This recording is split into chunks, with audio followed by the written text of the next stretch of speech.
point Afrique de ce vendredi 13 décembre 2024. Au sommet Sénégal, l'État notifie au maire de Dakar la révocation de ses fonctions. Côte d'Ivoire, Charles Blé Goudé plaide pour une loi d'amnistie à son endroit. Mali, la ville de Léré dans la région de Tombouctou sous blocus djihadiste.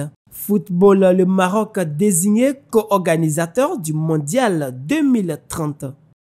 Sénégal, l'État notifie au maire de Dakar la révocation de ses fonctions.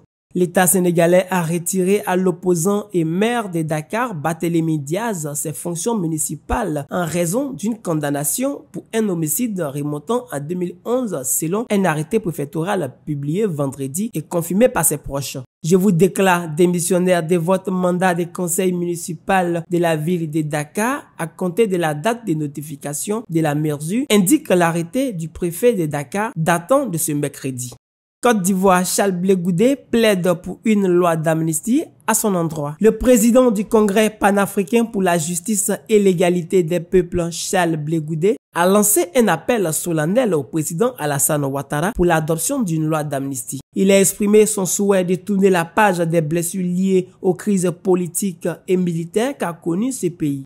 J'appelle solennellement le président Ouattara à utiliser les pouvoirs qui lui confère notre constitution pour que nous puissions tourner définitivement cette page douloureuse de notre histoire, a affirmé Charles Blé Goudé le mercredi 11 décembre au thème d'une rencontre avec le président de la commission électorale indépendante Koulibaly Ibrahim Kubier à Abidjan. Charles Blé Goudé a insisté sur le fait qu'une loi d'amnistie serait la clé pour effacer les accusations qui pèsent contre lui.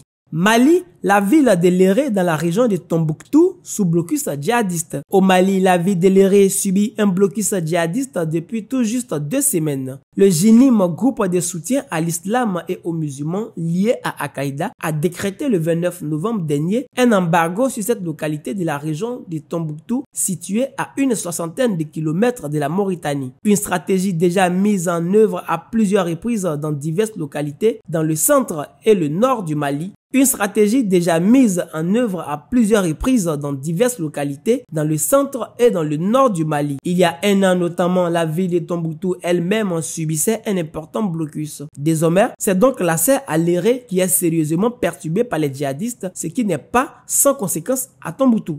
Football, le Maroc désigné co-organisateur du mondial 2030. Le Maroc a été désigné par le congrès de la FIFA co-organisateur de la Coupe du monde de 2030 avec 2 autres pays dont l'Espagne et le Portugal. Après plusieurs tentatives infructueuses, le Maroc a été enfin désigné co-hôte de l'édition 2030 de la plus grande compétition de football au monde par les 211 fédérations membres par un vote unique lors d'un congrès virtuel.